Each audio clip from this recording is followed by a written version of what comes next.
tendremos un espacio de preguntas y respuestas, pero por lo pronto quisiera ceder el micrófono al doctor Rodolfo Barrientos para que continúe con su presentación. Doctor Rodolfo, adelante, por favor. Muchas gracias.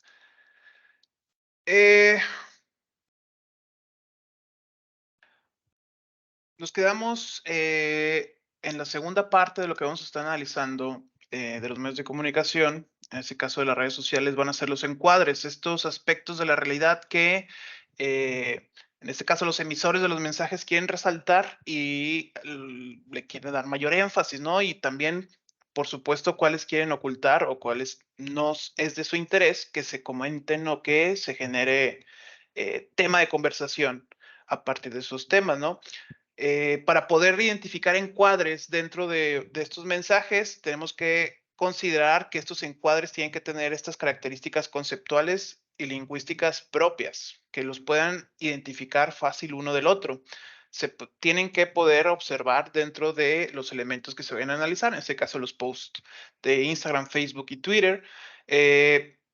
Como había dicho, tienen que ser distinguibles uno de otro y por último tienen que poder ser también reconocidos por otras personas. Aquí lo que vamos a ver es cómo definen el problema, a quién se le atribuye la responsabilidad de ese problema o situación que se esté comentando, qué evaluación moral tienen al respecto, si lo apoyan o no lo apoyan, la postura y el tratamiento. Aquí va a ser una combinación de temas, actores relevantes,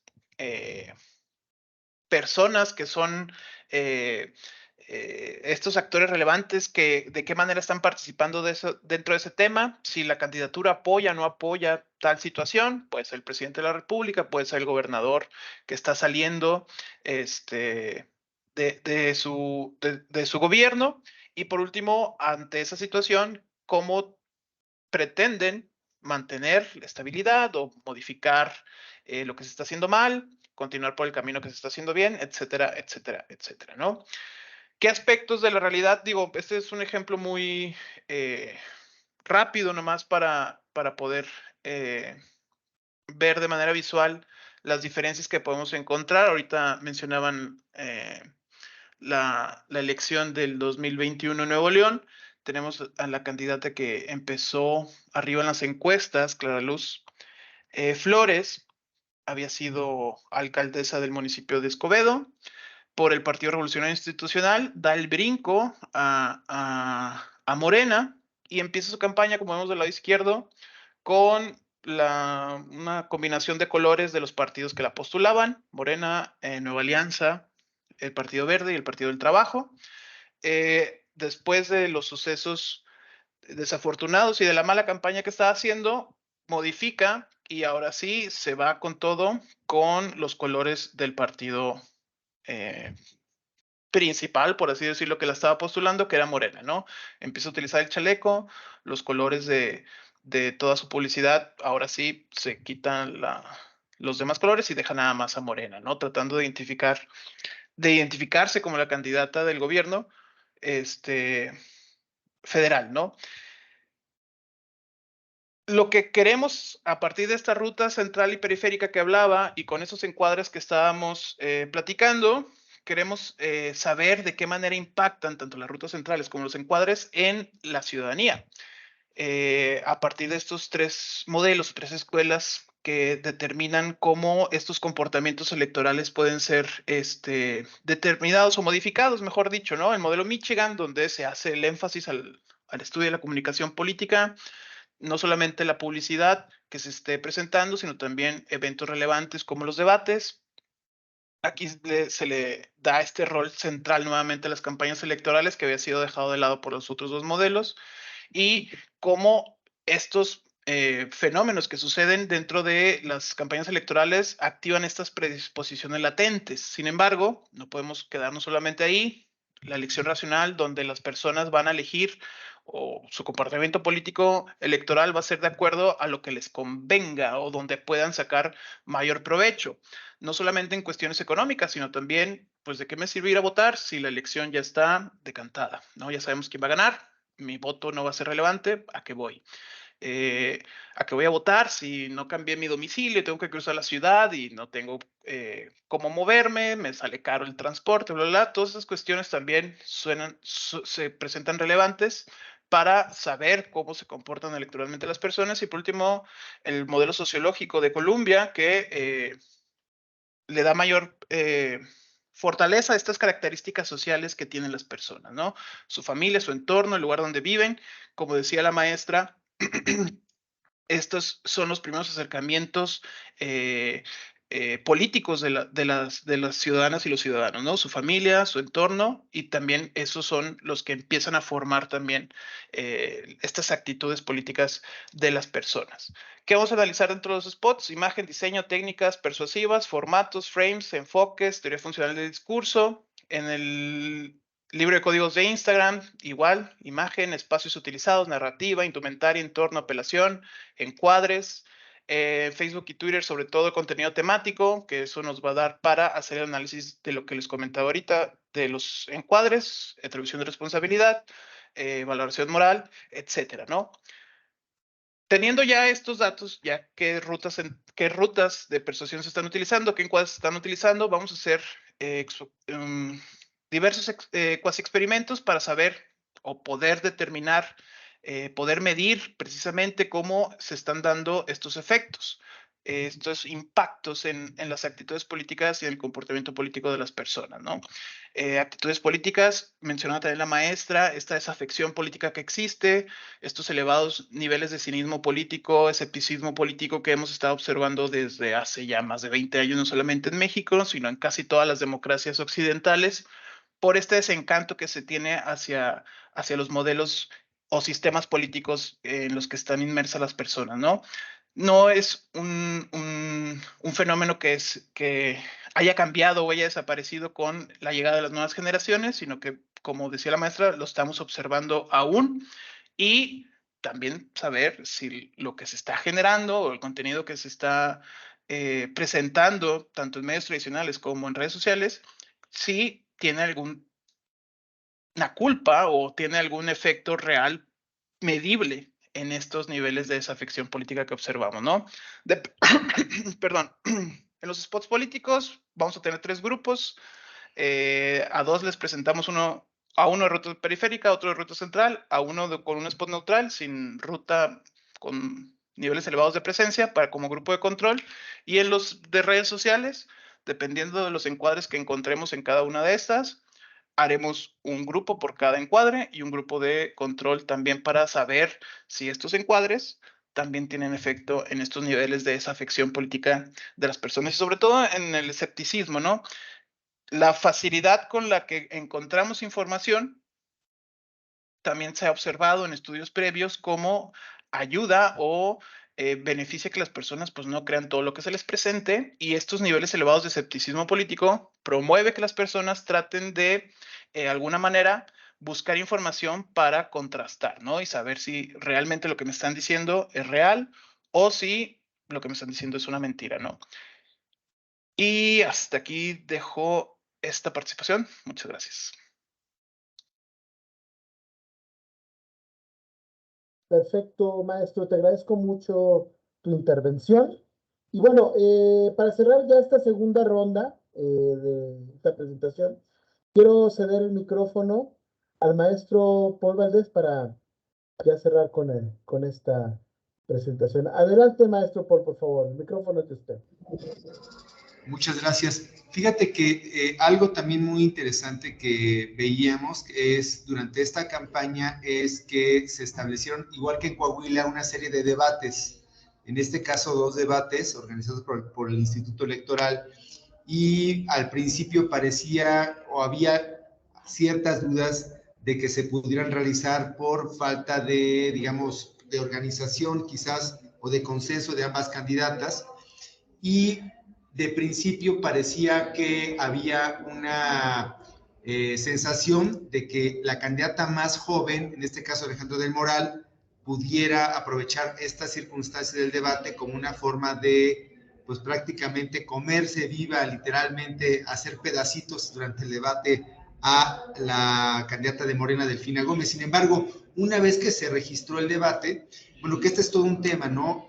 Evidentemente aquí estamos expuestos ante la teoría de la disonancia cognitiva. Efectivamente, vemos la política de acuerdo a los anteojos que tenemos. Si son anteojos de cierta forma, con ciertos intereses, pues por supuesto que nuestro estatus, perdón, nuestro conjunto de creencias, pues de alguna forma condiciona la forma en cómo vemos la política y la vida y los partidos de fútbol, en fin, ¿no? Entonces, si le vamos a las Chivas, pues literalmente nos vamos a morir con esta camiseta, o al América, al Ódiame Más, igualmente vamos a ver los partidos de esta manera, ¿no?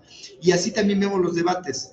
Es decir, si vemos, por ejemplo, la evaluación de la identidad partidista en el Estado de México, vemos que Morena prácticamente, no la tenemos aquí, pero la voy a platicar, simplemente vemos que tenemos prácticamente el doble, casi, más o menos, que la identidad del PRI en el Estado de México. Es decir, prácticamente, vamos a poner un ejemplo, 40% de identidad a favor de Morena, 20% para el PRI, 10% para el PAN.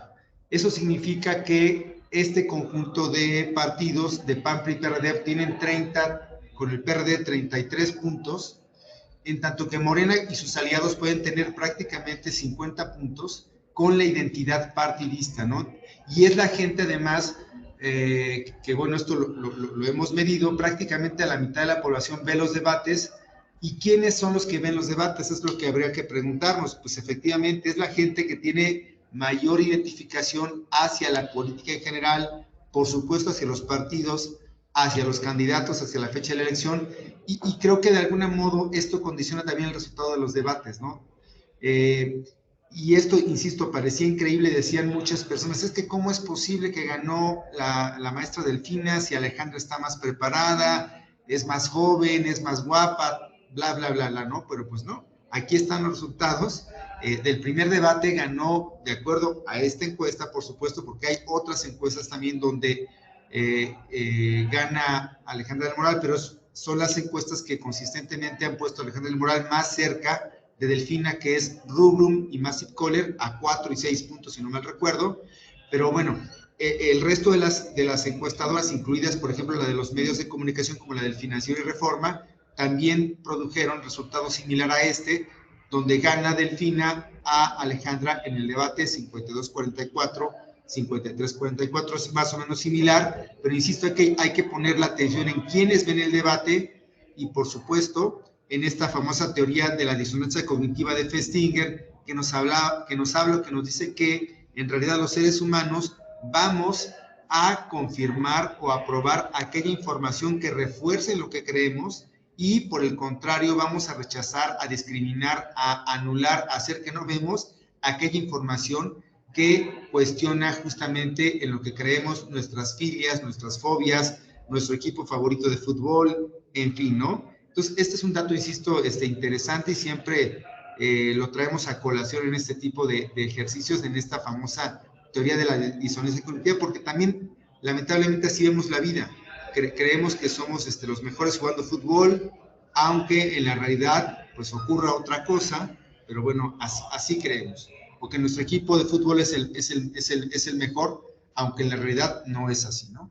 Otro dato también interesante acerca justamente de la búsqueda de indecisos, o de este voto que aún no está considerado como duro a un mes de la campaña.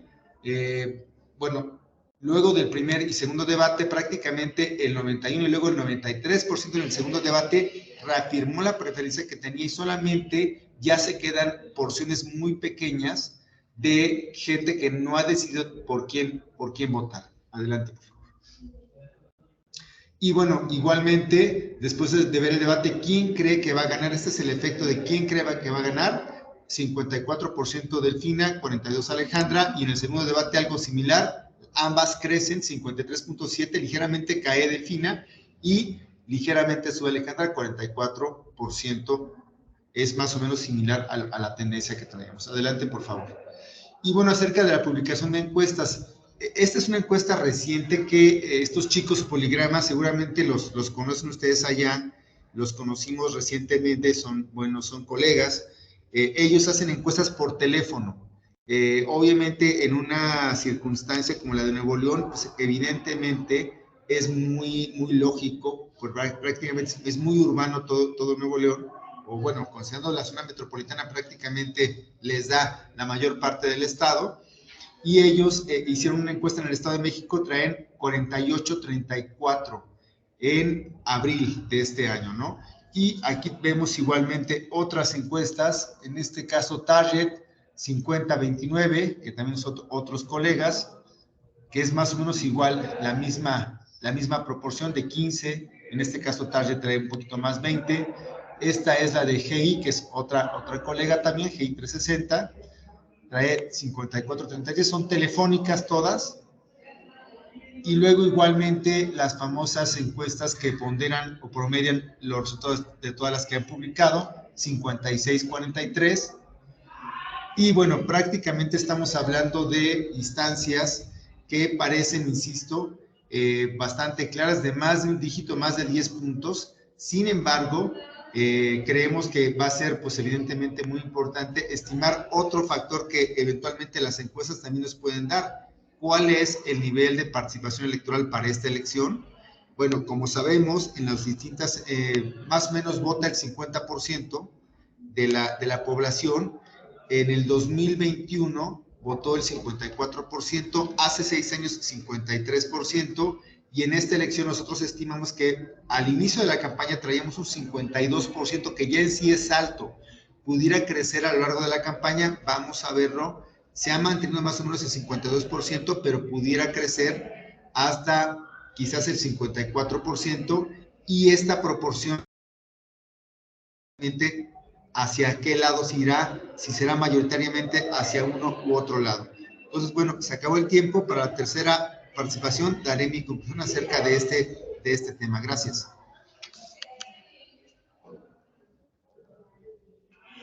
Muchísimas gracias, maestro. Agradezco mucho tu intervención. Y bueno, luego de esta segunda ronda, vamos a dar pie a comentarios, preguntas y respuestas, tanto de los panelistas y desde luego también de las personas que están conectadas sobre algún tema que les haya interesado al respecto. De entrada, agradecer muchísimo a nuestros 4 panelistas por tan interesantes aportaciones que hicieron para todos nosotros los presentes. Entonces, me gustaría preguntar si tienen algún comentario o alguna pregunta, nuestro público que está ahí presente, o alguna acotación ya para cerrar por parte de nuestros panelistas. Les daremos un tiempo de 3 minutos, de 4 minutos para cerrar la idea. No sé si quieren hacer uso de ese tiempo para finalizar ya con esta interesante panel. En este caso, maestra Guadalupe Herrera, ¿algún comentario ya para finalizar este interesante panel? Claro que sí, pues antes que nada, muchas felicidades a todos los panelistas. Muy interesante lo que han estado presentando en esta mesa de trabajo. Y bueno, para concluir, yo llego a la conclusión de que las encuestas siguen siendo un medio muy importante de recopilación de información, sigue siendo muy confiable, válida, para medir la percepción de las tendencias, a pesar del Big Data, a pesar de todos los avances que hemos tenido tecnológicamente hablando, la encuesta sigue midiendo las actitudes, ¿sí? En un momento determinado. Entonces, es por ello la importancia. Ahorita que mencionaban los debates, claro que los debates marcan también un antes y un después de la percepción y a lo mejor hasta cierto punto la intención del voto. En Coahuila hemos tenido 3 debates, 2 organizados por el IEC. Uno fue el 16 de abril, si no me equivoco, el otro el 1 de mayo. Y un tercer debate que se suscitó en medio de estos 2, que fue organizado por Coparmex, y se llevó a cabo, me parece que fue el 19 de abril. Entonces, la importancia, no olvidar la importancia que tienen las encuestas. en ver las tendencias hacia la elección. Y bueno, también quiero concluir mencionando que la literatura revisada para la investigación, pues menciona que existe una apatía hacia cuestiones políticas por parte de nuestra unidad de análisis, los jóvenes centennials. Ellos pueden heredar de sus padres la ideología política, sin embargo, pues muestran un desencanto hacia este tema, ya que consideran que su voto pues no hará la diferencia, pero en las encuestas descubrimos que sí van a salir a votar. Son nativos digitales que pasan gran tiempo en redes sociales, pues principalmente en TikTok.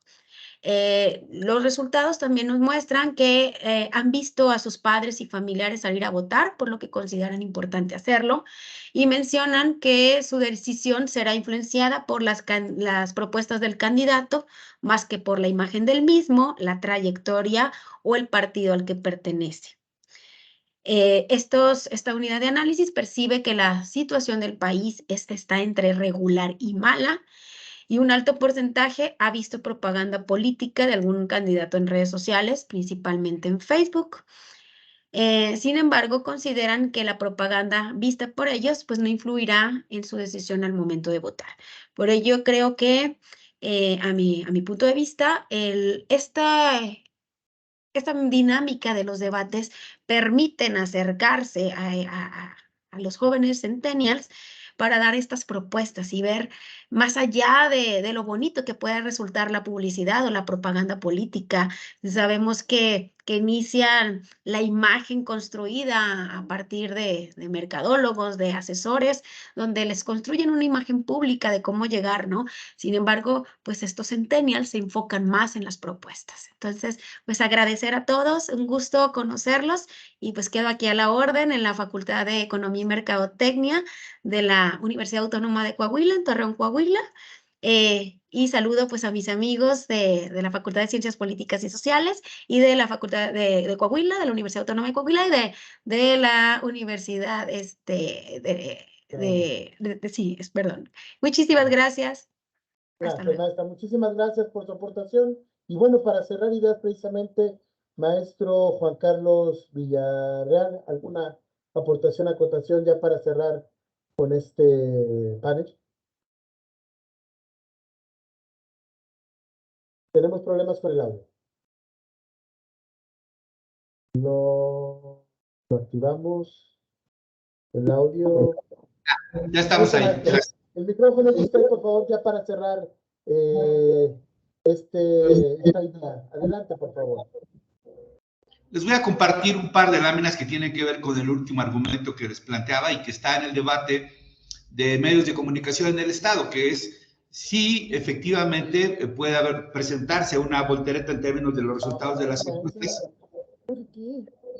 bajo el argumento de que las encuestas no votan, ¿no? Digamos, esa es la construcción discursiva, y entonces lo que va a suceder es que va a haber una voltereta que se va a desprender de grupos sociales e ingresos, ¿no? Entonces lo que vamos a ver aquí son justamente los datos en función de ingresos y de bases socioeconómicas. Bueno, lo que vemos ahí es que por lo que hace a edad, en todos los segmentos aparece ganadora Delfina, y si vemos a la siguiente, para no ocupar mucho tiempo, acá está, es el de ingresos. El Estado de México tiene, como todos ustedes saben, 16 millones de habitantes, 12 millones 600 más o menos de electores, distribuidos en 125 municipios. Digamos que estadísticamente la población del Estado de México tiene características de pobreza en un 40%, y si colocamos el ingreso promedio como clase media en 16,000 pesos, entonces estamos pensando que poco más del 70% de los mexiquenses se encuentran dentro de esta línea, digamos, de ingresos promedio, 70%. Es decir, la hipótesis de que una clase media va a salir a votar y dar la voltereta, primero se enfrenta a un dato estadístico, no son suficientes. Y luego el segundo, por lo que hace al cruce de variables, lo que uno encuentra aquí, y siendo también ponderados, es que a mayor ingreso, efectivamente, puede haber una mayor simpatía por Alejandra del Moral, pero el número de los encuestados que están en ese segmento de mayores ingresos es poco significativo. ¿En dónde están los mayores porcentajes de ingresos? Pues básicamente en aquellos que están por abajo de los 12,000 pesos. Ahí es donde el mayor segmento de electores se encuentra en el Estado de México, y como usted se da cuenta, ahí es muy consistente con la diferencia de votos que ha planteado tanto Paul Valdés como la encuesta de encuestas, ¿no? Ese dato me parece que es muy relevante para advertirlo. Luego, cuando lo vemos acá, también por características socioeconómicas, digamos que también es muy consistente la diferencia entre las personas que son obreros, empleados, que tienen su negocio propio. La diferencia es muy consistente, ¿no? Digamos que donde tiene mayor preferencia Alejandro del Moral es entre profesionistas, ¿no? Aunque este porcentaje de los encuestados representa el 2.4 de los entrevistados. Sin embargo, es significativo ahí el dato. Concluyo entonces con los elementos que tenemos a la vista. De hecho, hicimos un cruce con estratos también para identificar, de acuerdo a los estratos, dónde nos ubicábamos, y la encuesta que hicimos, la última, la de mayo, es muy consistente incluso en esa parte, ¿no? Si lo vemos por ingresos, lo que vemos es que en todos los estratos que define la AMAI, creo que se llama la AMAI, sí, la organización de encuestadores, en todos también observamos esta frecuencia. Claramente, a mayores ingresos es donde tiene mayor preferencia Alejandro del Moral. Y quizá ahí está la hipótesis en donde ellos puntan que pueden darle esta voltereta, y por eso han utilizado a Toluca en ganar. El propio Paul Valdés presentó los datos de Toluca, en Toluca les va muy bien, probablemente les vaya muy bien en Naucalpan, Tlanepantla, Cuautitlán Izcalli, los municipios típicamente de sociedades de clase media. Sin embargo, el Estado de México es mucho más complejo y bastante heterogéneo. Entonces, los datos que nosotros tenemos nos permiten inferir que es muy consistente este comportamiento, falta ya poco para verlo, y va a ser muy interesante. Ojalá nos acompañen, al menos con algunos de los compañeros. Queremos hacer un análisis de resultados electorales el 8 de junio, a ver qué tanto nos desviamos de los resultados finales, y yo aprovecho para agradecerles la invitación, reiterarme a sus órdenes. Toda la información de las encuestas de nosotros están en la página del Instituto Electoral del Estado de México. Si alguno de ustedes luego quisiera tener una información adicional, con mucho gusto también se las podemos proporcionar. Y gracias por la atención y por la participación. Muchísimas gracias, maestro Juan Carlos Villarreal. Sin duda, agradecer mucho esta presentación, y la invitación está para todos para que accedan a esta información que comento está en este portal, y desde luego la invitación para en un futuro hacer una reflexión sobre los resultados de ambos estados, los resultados electorales. Y bueno, ahora le cedemos el micrófono, ya para cerrar idea, con los 4 minutos, al doctor Rodolfo Barrientos. Maestro, ¿se encuentra por ahí? Muchas gracias. Adelante, por favor. Gracias. Bueno, ya para cerrar, solo mencionar que la manera en que tenemos o que nosotros estamos abordando también este análisis sobre cómo van a impactar o cómo están impactando las campañas electorales en las personas. Estamos considerando también la diferencia que hay con otras elecciones, ¿no? Si nos regresamos poquito en el Estado de México, 2011, si mal no recuerdo, pues era Erubiel Ávila, Alejandro Encinas, Luis Felipe Bravo Mena, ¿no? Tenemos un mapa totalmente distinto a lo que sucede ahorita, ¿no? El Estado de Coahuila igual, hace 6 años, Guillermo Anaya con el PAN, siendo el principal opositor al candidato del PRI, que era Miguel Riquelme, ahora van juntos. Entonces, la manera en que se está presentando el mapa electoral en los dos estados es completamente distinto a lo que lo que habíamos vivido mínimo de los 90s hasta este año, ¿no? Entonces, eso tenemos que considerarlo junto también con los niveles de sofisticación política que tienen las personas, ¿no?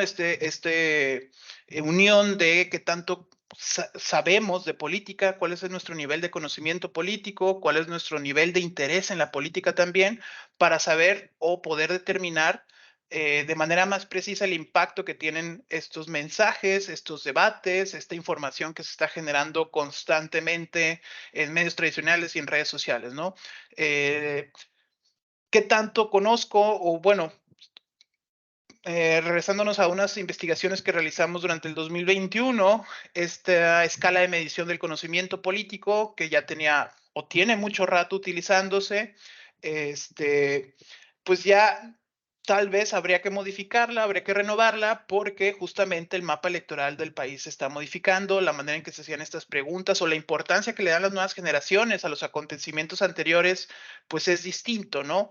A lo mejor mi generación, los millennials, pues tenemos más enmarcada esta idea de la imagen del PAN como opositor principal al PRI, el PRD por ahí también como el opositor de izquierda, comparado con los centennials, donde no tienen tanto ya esta imagen del PAN y el PRI como estos antagonistas principales o los dos grupos políticos más relevantes del país o de los estados. Entonces, esta manera de medir el conocimiento político de las personas, el interés político de las personas y encontrar la sofisticación política que tengan las personas, pues también habría que ver la posibilidad de adecuarlos, renovarlos y poder ser más precisos para poder también entonces encontrar cómo las actitudes y los comportamientos políticos de las personas pueden tener estas variaciones de acuerdo a la información que estén expuestas, ¿no? Por todos lados que hay o que exista esta información. Eso sería todo, les agradezco mucho. Muy interesantes todas las investigaciones, hay muchos, digo, de manera personal, hay muchos puntos que observo, que estuve escuchando, donde digo, bueno, también hay que considerarlo, ¿no? A lo mejor nosotros lo estamos dejando de lado, y es lo bueno de este tipo de paneles, ¿no? Donde podemos escuchar otros puntos de vista y quedo a su disposición, les agradezco mucho, hasta luego. Muchísimas gracias, maestro doctor Rodolfo Barrientos, por su aportación. Interesante la forma de cerrar precisamente esta presentación. Y ya para finalizar, quisiera cederle el micrófono al maestro Paul Valdés Cervantes, ya para redondear el tema que él está presentando. Maestro, adelante, por favor, el micrófono es suyo. Gracias, gracias. Pues nada más me gustaría, para recapitular y también tratar de enlazar Coahuila y Edomex, bueno, son dos elecciones de gobernador, ambas. Creo que me gustaría relatar algunos datos que pueden ser también interesantes para el análisis. Tenemos dos gobernadores priistas en ambos estados. El gobernador de Coahuila con una evaluación más positiva que la del Estado de México, o sea, una aprobación más alta. Igualmente el presidente López Obrador con una aprobación más baja que en el Estado de México, es decir, en Coahuila, en el Edomex tiene una aprobación mucho más alta que en Coahuila, y por supuesto que creo que esto condiciona el juego electoral. También la forma en cómo se coaligaron los partidos políticos. Recordemos que en el caso de Coahuila, Morena va solo, va por su lado Ricardo Mejía con el PT, y el Verde Ecologista igualmente va separado de Morena. En el caso del Edomex, Morena está coaligado con el PT y con el Verde Ecologista, y bueno, también existe una alianza de PAN, PRI, PRD en ambos estados, ¿no? Creo que estos son datos relevantes que también nos hablan de cómo se configuró ya la preferencia, no solamente en esta campaña electoral. Recordemos que las campañas no se ganan en los 2 o 3 meses de campaña, se ganan prácticamente meses antes, o sea, 6 o 8 meses antes ya hay un antecedente importante,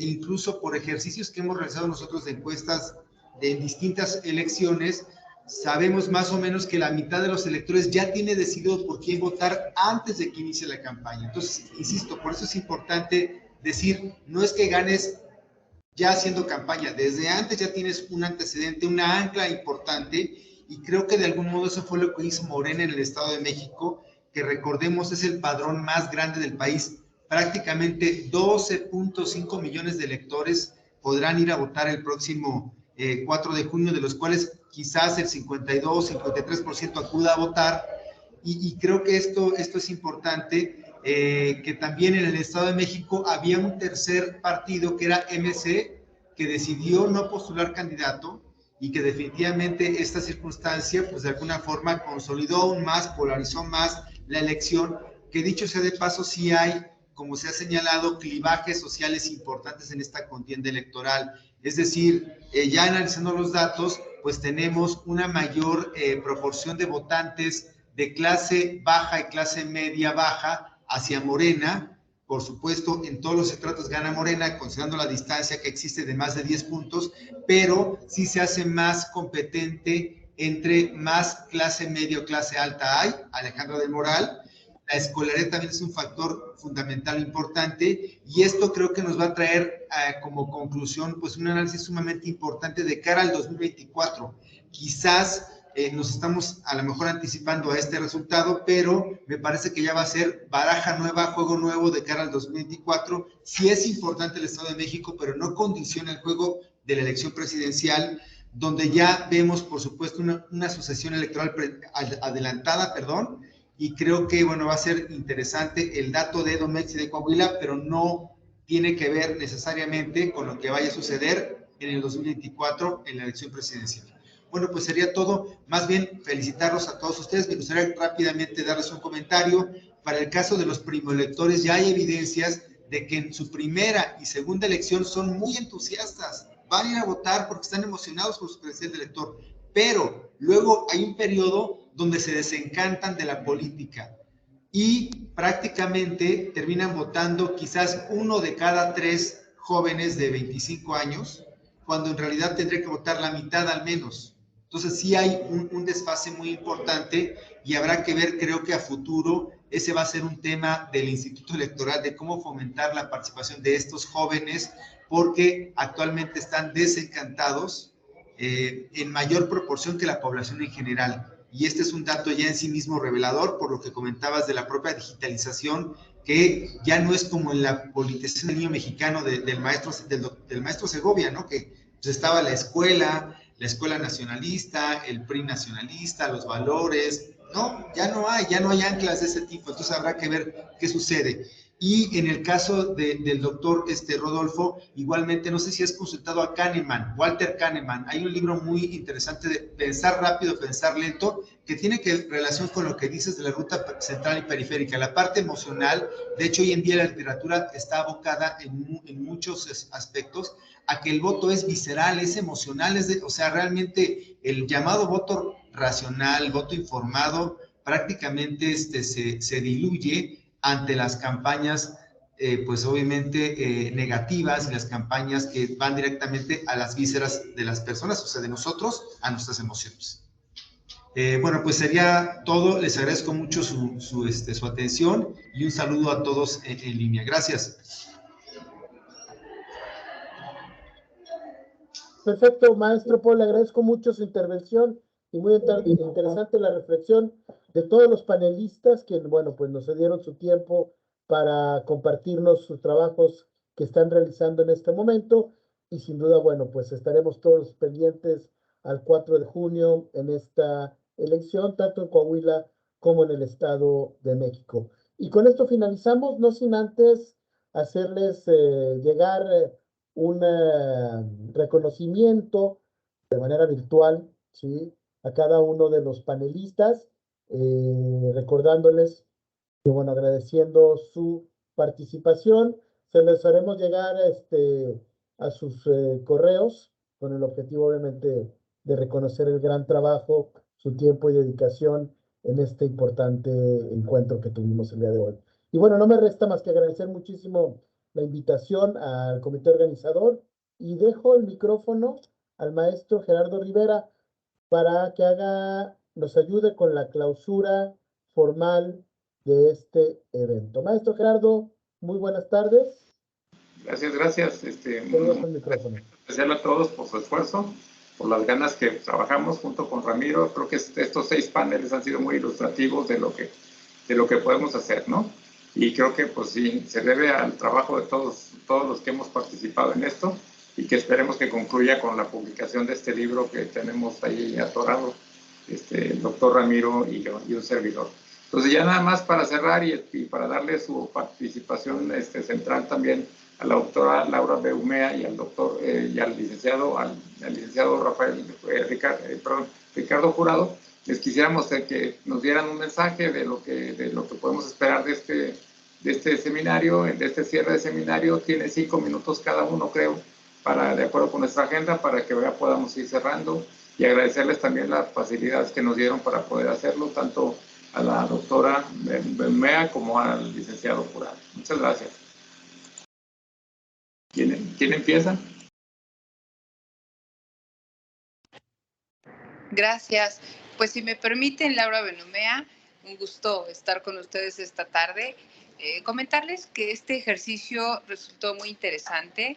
Sin lugar a dudas, el contrastar la realidad que se vive en las entidades federativas en este contexto de contienda política, bueno, pues desde el análisis y el estudio de quienes se encargan de desmembrar todos estos elementos que componen a las contiendas políticas, desde la visión de los propios ciudadanos, desde la academia, bueno, pues resulta sin duda fundamental. Este panel de análisis vinculado con las elecciones locales 2023 de Edomex y Coahuila, que estuvo a debate, que estuvo a opinión de los expertos y de los conocedores, en donde estudiantes de licenciatura, de posgrado se vincularon para también saber más, conocer más y aportarnos también sus propios puntos de vista, pues ha resultado un esfuerzo interesante. Quiero reconocer todo el trabajo que han puesto quienes estuvieron en la organización de este evento. No son tareas sencillas, pero siempre con mucho compromiso. Bienvenidos siempre a la Universidad Autónoma del Estado de México.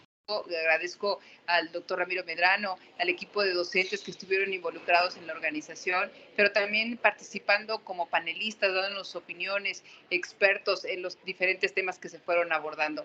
Así que un reconocimiento a todos, a todas por su participación, que este sea un ejemplo de cómo podemos seguir trabajando en las universidades de manera colegiada, y siempre los mantenemos a sus órdenes. Un abrazo a la distancia, y que sea siempre este tipo de ejercicios para ayudarnos a ir mejorando nuestra participación en pro de la consolidación de nuestra democracia. Un abrazo a todos, a todas, y felicidades. Quedan formalmente clausurados los trabajos de este evento, y estaríamos solo escuchando las palabras del doctor Ramiro Medrano. Muchas gracias.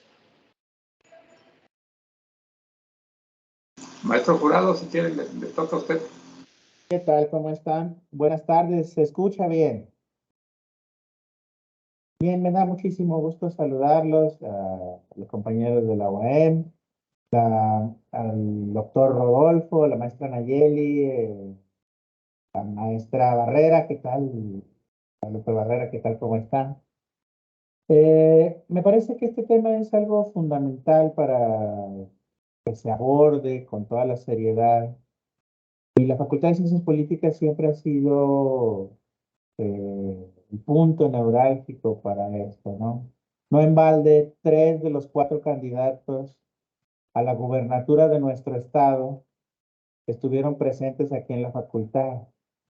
Me parece que eso, ese ejercicio, esa apertura que siempre hemos tenido como institución, acabamos de cumplir 50 años, es algo que nos debe seguir caracterizando, ¿no? La participación de los jóvenes y de la sociedad en general en este tipo de procesos es algo que tenemos que preocuparnos por eso. Tenemos que abocarnos a que se interesen en este tipo de temática. Creo que no solamente los estudiantes de ciencia política o los estudiantes de las facultades como las nuestras deben ser parte de esta dinámica. Tenemos que buscar la manera de que esto crezca y baje a todos los niveles, ¿no? Me parece que la participación, la información, el gusto por los temas y el aprecio por este tipo de procesos es algo fundamental. Yo le quiero agradecer, por supuesto, al doctor Gerardo Rivera la invitación. Sepan que la Facultad de Ciencias Políticas y Sociales de la Universidad Autónoma de Coahuila es su casa, y que todos aquellos que estén interesados en desarrollar de mejor manera la participación política, el análisis de las contiendas electorales, de todos los fenómenos que están a su alrededor, pues siempre serán bienvenidos, ¿no? Verlo también desde el punto de vista académico es importante, pero también hay que entender que este tema es un tema medular para el desarrollo de nuestra sociedad. Creo que es importante que todas y todos estemos al tanto de lo que está pasando, interesados y buscar la manera de interesar cada vez a más personas. Eso creo que es una función social de nosotros como instituciones, ¿no? Le agradezco a todos, bienvenidas, bienvenidos y un abrazo para todos. Muchísimas gracias.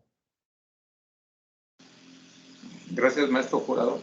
Bueno, pues creo que con eso tenemos ya un cierre espectacular a estos eventos y esperemos pronto comentarles a propósito de las posibilidades ya de nuestro libro y que tengamos todos una participación, no solo que moderó y participantes. Muchas gracias desde el doctor Ramiro Medrano que anda por ahí y creo que nos merecemos todos un aplauso aunque sea virtual, nada más para aquí, para todos. Muchas gracias, hasta luego, que tengan buen día. Hasta luego, que estén muy bien.